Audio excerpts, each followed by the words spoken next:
Recently, I was sent a video that I wanted to respond to that I saw on Instagram. And in the video, it's an Instagrammer that doesn't really, that her space is not college planning. So be careful where you get your college planning advice from.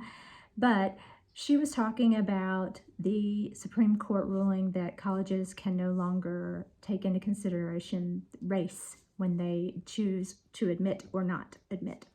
And she kind of went off on a tangent after that, but really, ultimately, her Instagram video was how colleges are choosing their students.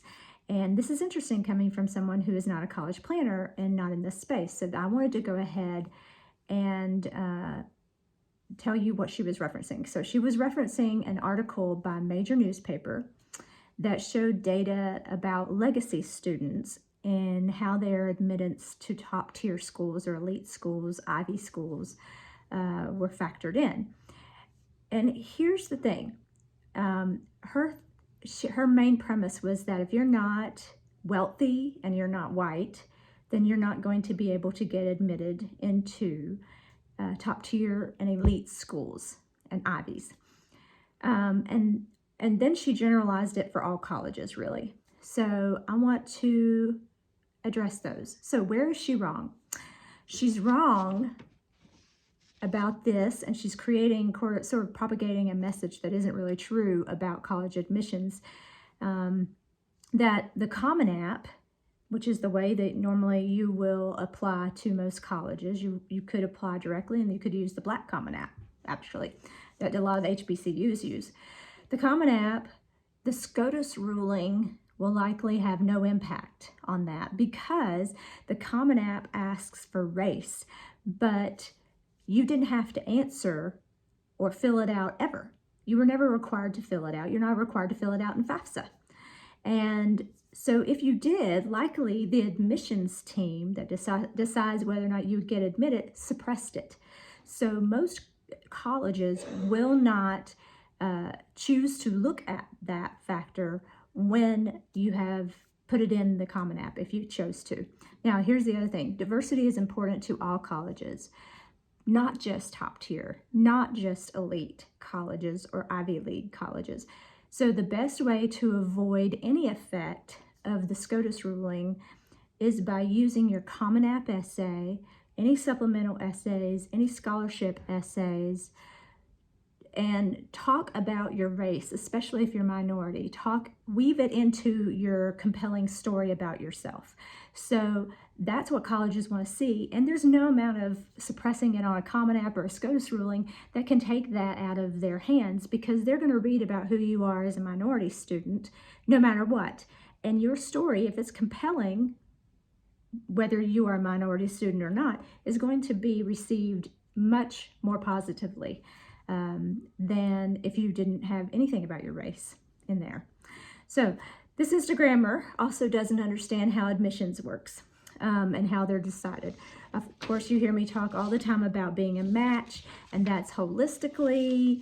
Are you a match to the school? She also doesn't even, she doesn't point out that many public Ivies are full need. Scholarships for minorities exist all over the place.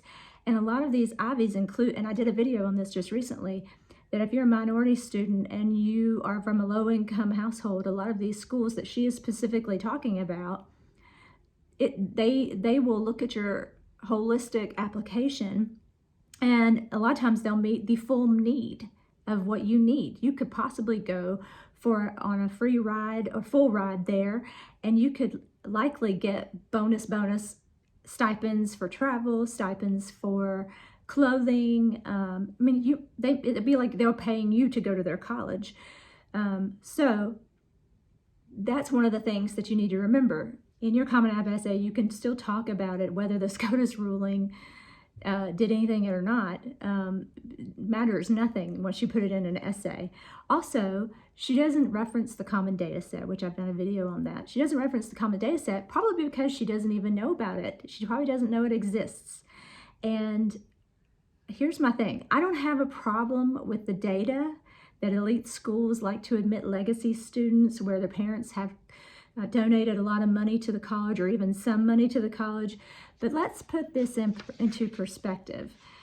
You know, you can largely ignore this, the evaluation that she gives of like where that's like 10% of all college students to the Ivies and the elite schools, top tier schools, will admit only legacy students with wealthy parents who donated, because their admittance rate is close to 10%. So if you take the 10% out that is being admitted for that, you still have to have all of the holistic things to get admitted. Nobody's getting admitted based on donations. It's a holistic thing, and they want you to be, they want you to enroll. They don't want to offer the admission and you not enroll. The whole point is for you to enroll. So, but if you dig into the numbers, I mean, we're literally talking 10% of all acceptances is what her reference to the data is, and how she spends it to turn into something that, well, if you're not wealthy and in the top 10%, and you can't donate a lot of money to your alma mater, your student is not going to be able to attend there. That's not true. Absolutely not true. No, there's no evidence of that, actually. So my point was just, I wanted to correct the very divisive and false narrative that she's putting out. Some of you may have seen it, some of you may have not. But just understand that you get your college admissions information from people who are in the space and who know about this. But don't be discouraged if you're a minority, if your family's not wealthy. There are scholarships out there for you specifically because you're a minority, and there are colleges who are specifically looking for you to be in their school, and you just need to use your Common App essay and all the supplemental essays and scholarship essays to make that case for you. So thanks for listening, and I'll see you guys next time.